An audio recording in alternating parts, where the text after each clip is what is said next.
Pepper says you want to try out minimalism? Well, then try these 5 easy ways to test it out.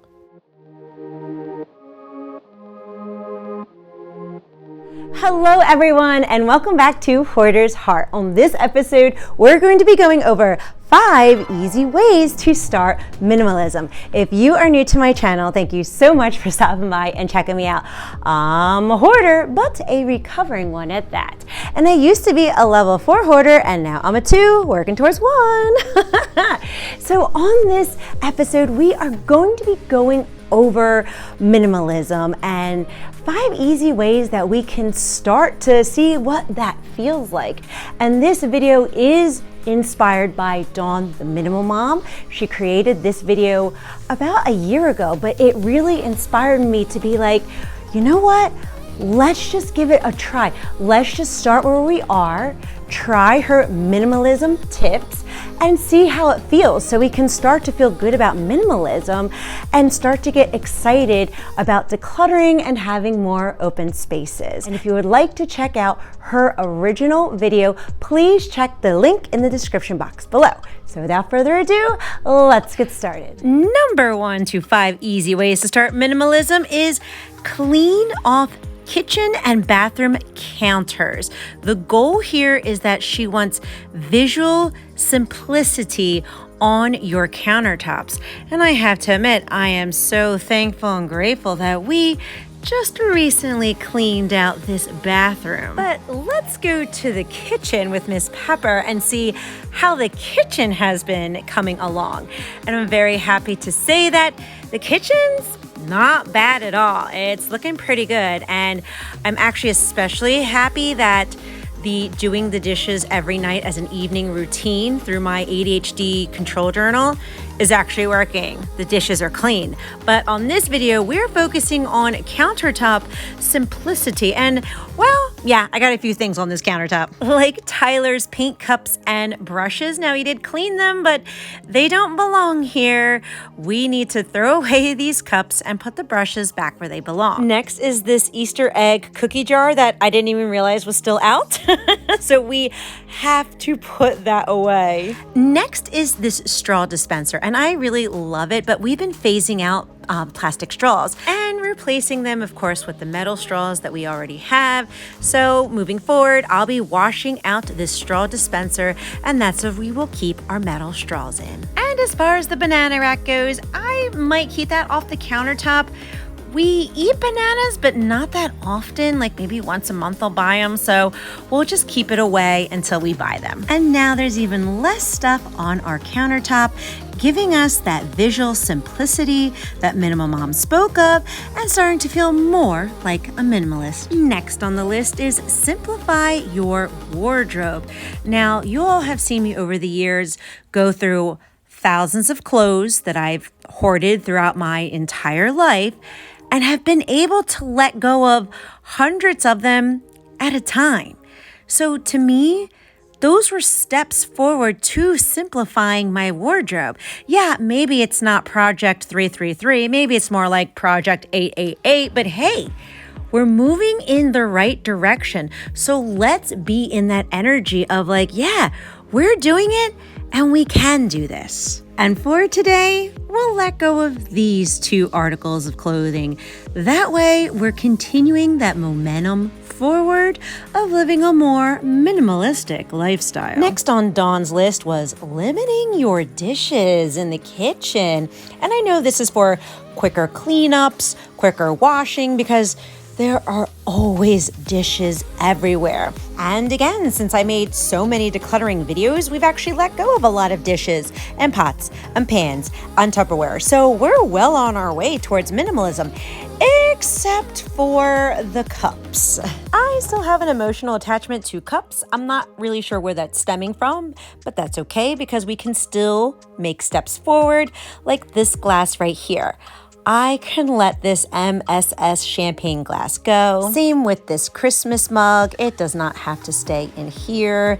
As well as this rocks glass. We have other nicer ones. And this little cup from a 5K that I did, we can let that go. So see, it wasn't even going to be a decluttering video, but we're still making steps forward to see what it feels like to be a minimalist. Next on Dawn's list is highly simplify one room. Now, this one's a little tricky because I'm not sure which room to pick.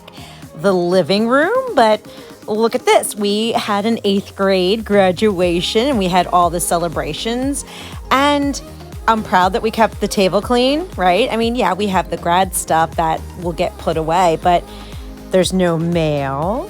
Our hotspot seems to be working from our control journal, but I'm not sure if this should be the highly simplified room or the master bedroom be the highly simplified room.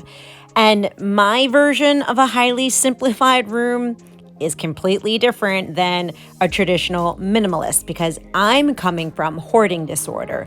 So to me, just the fact that I can keep it easily decluttered and clean on a daily basis, that's how I define a highly simplified room. And to everyone, that's going to look a little different. And I think that's the beauty of minimalism, is that you can personalize it to your style and personality. Now, if the master bedroom is the room that we highly simplify, and I'm kind of leaning towards that, we got to fix some of these old habits, like the nightstand and in front of the nightstand. So for this video, I will declutter the top of this. And another reason why I created this video is because I want to see what it feels like to try minimalism. Because as I do this, I'm starting to realize that, hey, this isn't so scary. I've already been doing this.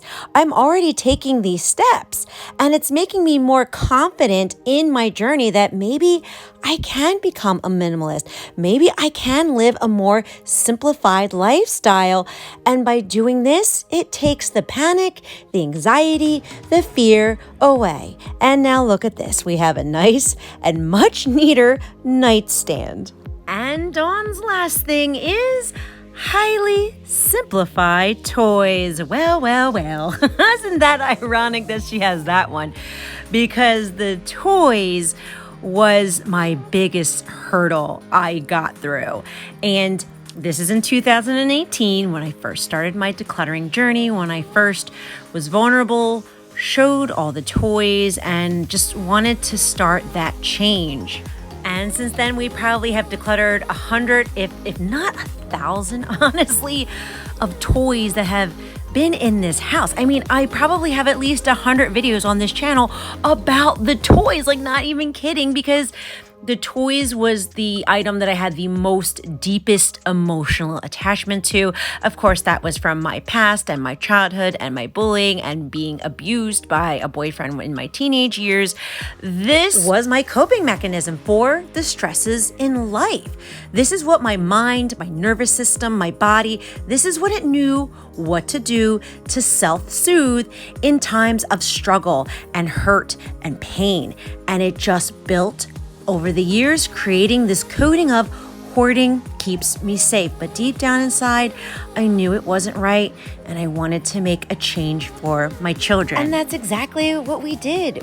Video after video, we decluttered, we cleaned, the messes became less and less, the toys started heading out, and we were able to finally open up that corner part of the basement to create a play area for the kids so they can come down here, they can play with what they want to. It's mostly Tyler, but Brandon will come down with his brother and play. Now, are there still toys in Tyler's room and maybe some leftover stuff in Brandon's room? Sure. Are there still more things that we can declutter? Of course. But look at the amazing progress we've already made. We've already been doing the 5 easy ways to test out minimalism. And I wanted to create this video to show that you can bridge somebody with hoarding disorder to somebody in minimalism. And it's also inspired by Dawn because she was one of the first YouTubers that inspired me to take this journey. But I wanted to show that even somebody with hoarding disorder, even with somebody who is struggling with stuff, and it almost feels impossible to become a minimalist, it's really not. You just start where you are. It's okay. Wherever that starting point is, you just take the next step and then the next step. You declutter what feels right in your heart. And as long as you continue that, then you are on your way to minimalism. You are on your way to a clean home. And I just wanted to inspire anyone that they can take this journey too. And speaking about journeys, we are definitely getting back in this basement. But my hope and my prayer is that this video encouraged and motivated you to declutter and clean something in your house today. You can indeed try these 5 easy ways to test out minimalism in your home too.